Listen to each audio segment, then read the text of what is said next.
Okay, so I'm getting ready to watch episode 6 of Death Note. And yes, I'm sorry everybody, I kind of had to take a week off from Death Note. I had sort of a hectic week, actually a hectic couple of weeks. I had some personal issues to deal with, but I guess every issue is a personal issue if you're a person, right? So, you know what? Let's not dwell on that. Let's just get on with the show and let's start this episode. And during the OP, I'd just like to remind people that I do have a Patreon now. I know a lot of you are already familiar with the Patreon, but if you're not and you want to check it out, well, there is a link in the video description. Unraveling is the name of this episode. Interesting. I wonder if that has something to do with that new player who entered the match last episode, the fiance of the FBI agent. So L really did show his face. He invited them to come talk to him. I didn't know if he really would let them know what he looked like or not. So I thought it was going to be some kind of trick. Unless I'm being tricked too. I'm impressed. So wow, they're all introducing themselves. Yeah, I really did not expect L to actually reveal his face to these guys. I thought it would be some kind of trick. Oh, what is he trying to teach them a lesson or something about if he was Kira, they would be dead? So, he's telling them they should suspect everybody. Perhaps they should even suspect Light of being Kira here. But more importantly, he's saying don't give your names out to people because you need to try and stay alive. So I guess they're going to come up with fake names or something.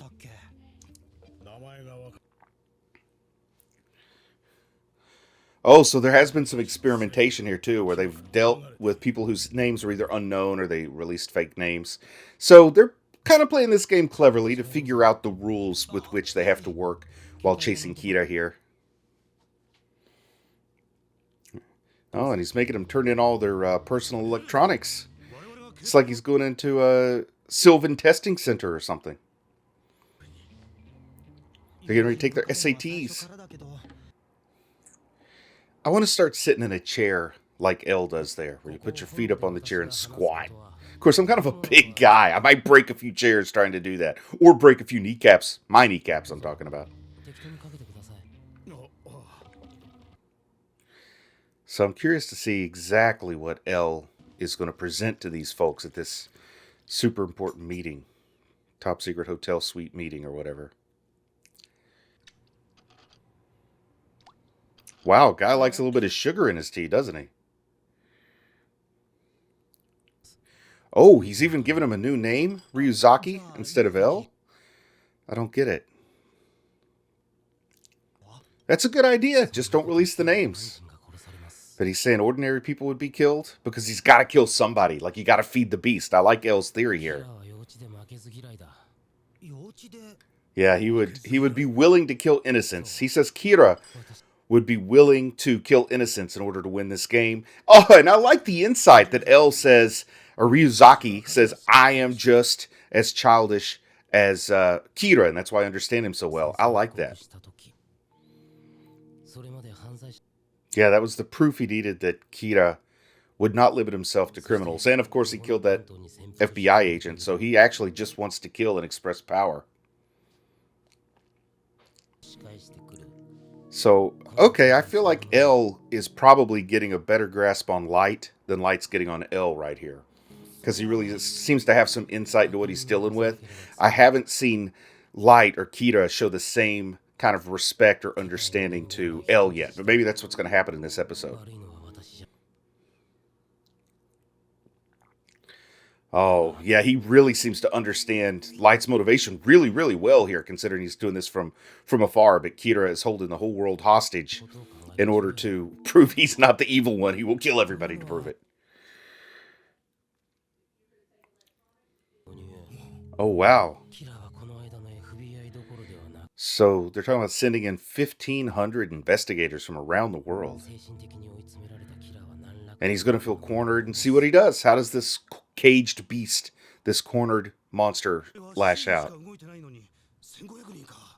Oh, he's going to have him just looking over every shoulder. Instead of understanding that it's down to 7, they think it's gone up to 1,500. And he's going to feel the pressure and maybe reveal who he is, make some mistakes there. I like this theory that L has here, Ryuzaki. Oh, I like that. The captain telling, let's save our questions for the end of the presentation, please. L has really done a good job of figuring out how the Death Note works from afar. All right, let's see his theory here. How he's going to prove this guy works alone. Kira.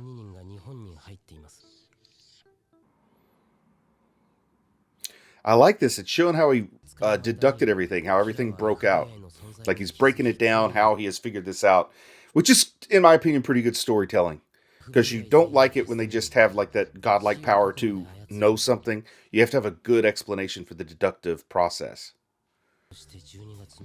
And he's doing a really good job explaining how he parsed it out from all the evidence here.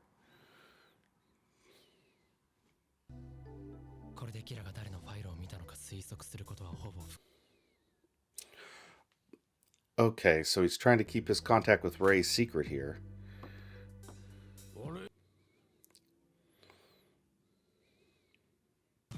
Okay, so I think now we're done with Light's reasoning and we're back to seeing what L is up to. I mean, we're done with L's reasoning. No, we're not. We're still seeing it parse out here. I got a little confused with that scene transition.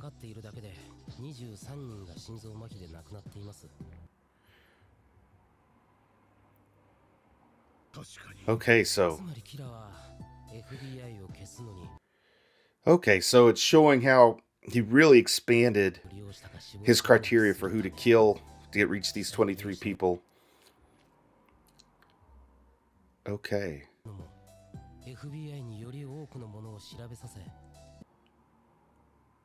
Oh, this is nice! So he figures out that one of the leads they had to be correct because of the way he responded to it, trying to not be discovered. I gotta say, man, I am really impressed by how well L is written here and by how well L is piecing all this together and how I feel like the text of what we've seen so far really does support it. Because it can be tough to do that when you're trying to write like a super intellectual detective type. You know, deductive reasoning can be difficult to write. So I really am impressed with how they've done this scene here. All right, now he's going to entertain questions. All right, this is the question from the captain I want to know. The fact that L has shown his face means he's lost. Oh, he's lost a couple of counts because he's lost those 12 FBI agents that were working for him. But it's not the fourth quarter yet. He's behind at halftime, but he's still got a chance to win the game. Oh, wow. He seems a little naive to me there when he says justice will prevail. Because I feel like I don't have that confidence that justice will prevail in this match. I wonder if this is kind of a turning point in the show. I mean, the first 5 episodes, they're really giving us Light's perspective, but now suddenly we're seeing things from L.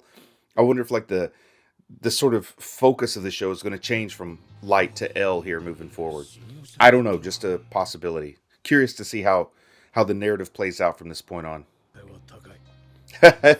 It's so funny to me because the leak obviously is the captain, but the captain can't think of suspecting himself or his son at this point, can he? L feels like he's close, like one snippet away. When you feel like you're one snippet away, it's awfully easy to bait somebody in with the trap. So I'm curious to see if Light traps L in something here.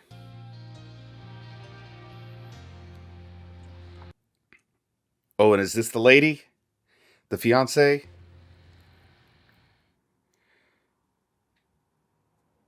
Oh, there's 39 days after using the Death Note that the Shinigami appears. I wonder why there's 39 days. Okay, and it talked about their situations in which the Shinigami will help the holder of the Death Note. So that probably means we're going to see some of that this episode, doesn't it? So now Light's kind of processing his own risks that he's taken. Because he was on the bus, and it should be easy to connect the bus to Kira, so they might think Kira was on the bus. Yeah, he understands maybe he's exposed himself to being discovered. He's offered that one little breadcrumb, perhaps, that L's looking for. Oh, wow. So is Light going to walk into the police station there? Yep. Ryuk's happy about this, I guess. Oh, and he's opening up his little secret fire compartment there with the Death Note. Oh boy, I like that you can remove pages from the Death Note and they still work, because it makes it easy to conceal just one little sliver of paper in the way he says he's taking them out just in case. And now we're going to get to spend some time through the point of view of the fiance here, who I'm really curious about this new player who's entered the field, because she seems pretty impressive from what we saw last episode. Because something makes me think she is going to figure out Light's identity or Kira's identity as Light before L does for some reason. Yeah, she's piecing this together just as well as L. I wonder why she never had her time to shine as the investigator she is. Kind of curious about that. I wonder if we'll find out more about her career before she got engaged and gave it up. Oh, she's in there. It's first contact between this new player and this original player.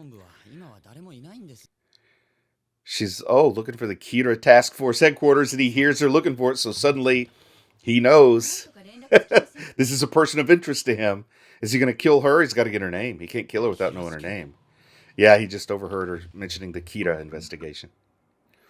Oh, man. I hope she doesn't get taken out of the show so early, because I thought she was going to be an intriguing new player in this game, but it looks like he could potentially take her out this episode. He's got that sliver of paper. Does he just introduce himself and ask what her name is so he can go up and kill her? And as soon as I'm, curious about this character, she's dead? Oh, wow. Now she's overhearing the son being praised for his intellect here, his deductive reasoning, etc. Oh, ho, ho, ho. Beat L. She overheard him talk about beating L, whereas they're working with L. It's interesting, his perspective on that. Caught her attention too. Okay, this is getting sticky. Oh boy, she does not know how close she is to being killed, does she? This is like some creepy, creepy serial killer stuff here. The guy acting all nice, trying to lure her upstairs. That he's going to kill her. Only instead of stabbing her to death, he's going to use that piece of paper and write her name on it. But he's got to get her name. And from what I've seen from his despicable maneuvers in the previous episode, I don't think he would hesitate to write her name down on that paper and have her be gone before she has a chance to get started. He's even fishing to see just how much she has already figured out. And apparently he's figured a lot out. Her eyes are betraying, her secrets, it looks like there. Oh, boy. He's got to hear her name. That's why he's hanging out and being nice. He's luring her in. He's luring her in with a honey trap so he could get her name. And then he can kill her. I hope she's figured enough out to not give this guy her name. And perhaps this kind of cheesy, suspicious way he's behaving, maybe that'll be the evidence she needs to figure out who she's dealing with here with Light. All right, I'm liking this. This is getting intriguing. This is the super scary, creepy Silence of the Lambs style deathmatch that I really, really wanted to see in this show going on right here. Okay, this is what I thought. He introduces himself, he gets her name, and then she's toast. But, is she smart? Is she smart and she'll give him a fake name? I don't know if Shokomaki is a real name or not. I don't remember. Oh, and look at Ryuk back there giggling because he knows she's dead meat. Okay, here's the test. Did she give him the wrong name? Oh, but it sounds like she has figured it out. All right, let's hear. She has figured out a lot, but she can't be suspicious yet because she's sharing too much information with him if she is suspicious. But he is really, it's like she is writing her own death warrant here. The more she tells him that she's figured out, the quicker he's going to want to kill her. So I guess the real test on how well she is at playing this game will be, is that her real name? And I feel embarrassed that I don't remember if her real name has been revealed or not. Maybe that's a nickname or it's some kind of family member name or something just to test him out.